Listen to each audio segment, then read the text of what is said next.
Bonjour et bienvenue dans notre émission Impact Live. Je veux vous encourager aujourd'hui à activer votre potentiel. Et pour cela, nous allons lire un passage de la Bible. Car la parole de Dieu a le pouvoir de produire la foi dans notre existence. Nous allons lire un passage dans Luc chapitre 5. Luc chapitre 5, verset 15. Il est écrit « Sa renommée, la renommée du Seigneur Jésus, se répandait de plus en plus et les gens venaient en foule pour l'entendre et pour être guéris de leur maladie. Et lui, il se retirait dans les déserts et il priait. Un jour, Jésus enseignait. Des pharisiens et des docteurs de la loi étaient assis, venus de tous les villages de la Galilée, de la Judée, de Jérusalem, et la puissance du Seigneur se manifestait par des guérisons. Et voici, des gens portant sur un lit un homme qui était paralytique cherchaient à le faire entrer et à le placer sous ses regards. Comme ils ne savaient pas par où l'introduire à cause de la foule, ils montèrent sur le toit et ils le descendirent par une ouverture avec son lit au milieu de l'assemblée devant Jésus. Voyant leur foi, Jésus dit « Homme, tes péchés sont pardonnés. » Les scribes et les pharisiens se mirent à raisonner et à dire « Qui est celui-ci qui profère des blasphèmes? Qui peut pardonner les péchés si ce n'est Dieu seul ?» Jésus, connaissant leurs pensées, prit la parole et leur dit « Quelle pensée avez-vous dans vos cœurs? Lequel est le plus aisé de dire « Tes péchés te sont pardonnés » ou de dire « Lève-toi et marche ». Or, afin que vous sachiez que le Fils de l'homme a sur la terre le pouvoir de pardonner les péchés, je te l'ordonne, dit-il au paralytique, lève-toi, prends ton lit et va dans ta maison. Et à l'instant, il se leva en leur présence, prit le lit sur lequel il était couché, et il s'en alla dans sa maison, glorifiant Dieu. Tous étaient dans l'étonnement et glorifiaient Dieu. Remplis de crainte, ils disaient, nous avons vu aujourd'hui des choses étranges. En effet, le Seigneur a accompli toute une succession de miracles, puisque un peu plus haut dans le chapitre 5, Jésus a guéri un lépreux. Il y a cette foule qui vient autour du Seigneur, c'est l'effervescence, il y a une grande agitation, mais Jésus, pour garder la tête froide, il entretient cette intimité avec son Père, il se met à l'écart et il prie pour pouvoir poursuivre sereinement son ministère. Il a besoin de ces temps de prière, de ces temps d'intimité pour que le Père se révèle pleinement dans son cœur, lui communique sa parole, sa présence, et qu'ainsi Jésus puisse continuer à exercer son ministère dans la puissance du Saint-Esprit, afin d'activer notre potentiel. Mais avant de revenir à ce message, je vous invite à écouter Louise Sbinden qui nous chante ce chant intitulé « Chute libre ». On l'écoute et on se retrouve dans quelques instants.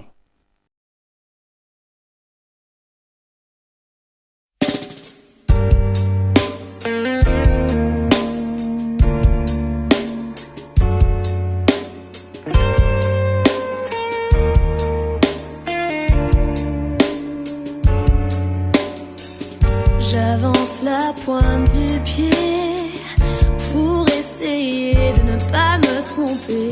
Dirige-moi,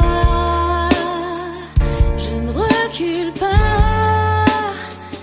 Ta réponse n'est pas toujours ce que je veux, mais c'est pour le mieux.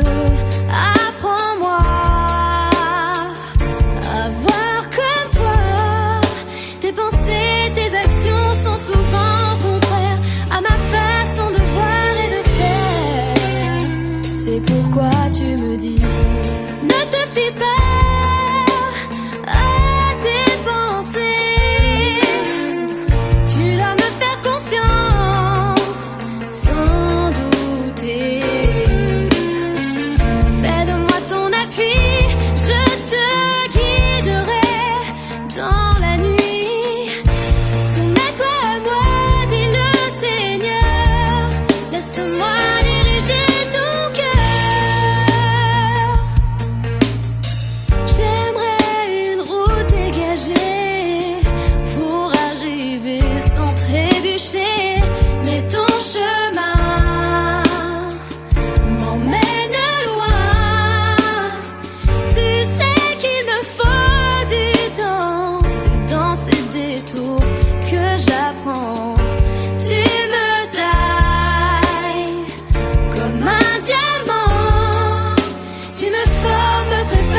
Ne te fie pas à tes pensées.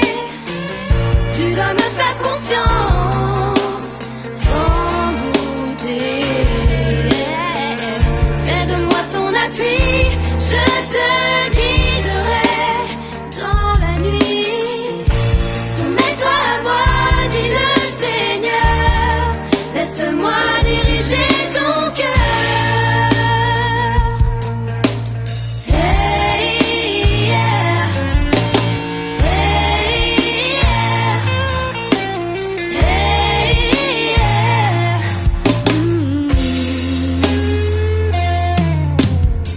Tu diriges mes pas, même quand je ne sais pas où je vais. En regardant en arrière, un jour je comprendrai. Tu étais là, même quand je n'y voyais rien, je ne t'entendais pas.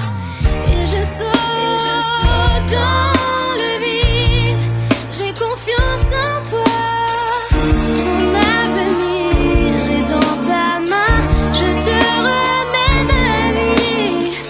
Je me laisse aller en chute libre, en chute libre. Je ne me fie pas à mes pensées. Je te fais confiance sans douter. Sans douter. Toi mon appui, tu me guideras dans la nuit. Je me soumets à toi, Seigneur. Dirige mon cœur. Je ne me fie pas à mes pensées.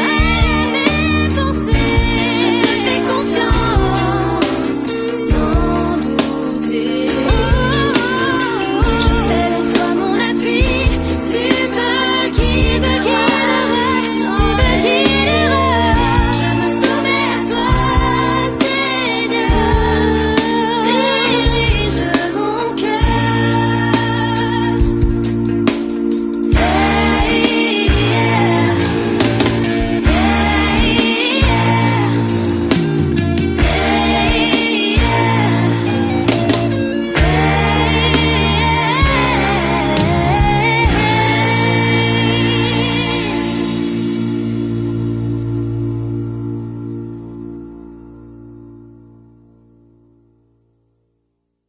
Une chute libre. Et cette chute, il nous faut la vivre en nous abandonnant tout simplement entre les mains du Seigneur. Imaginez quelques instants la scène lorsque le toit s'est ouvert et que le paralytique est descendu. C'était comme une chute libre finalement. Mais il est descendu devant le Seigneur. Et c'est important de vivre la foi dans cette dimension. Le but de la foi consiste à venir sur Jésus, vers Jésus, à centrer notre vie dans le Christ. Il faut nourrir notre foi. C'est le premier point que j'aimerais vous partager. Nourrissez votre foi. En effet, le texte nous dit un jour que Jésus enseignait. Et pourtant, il y avait tout autour de lui des pharisiens, des docteurs de la loi.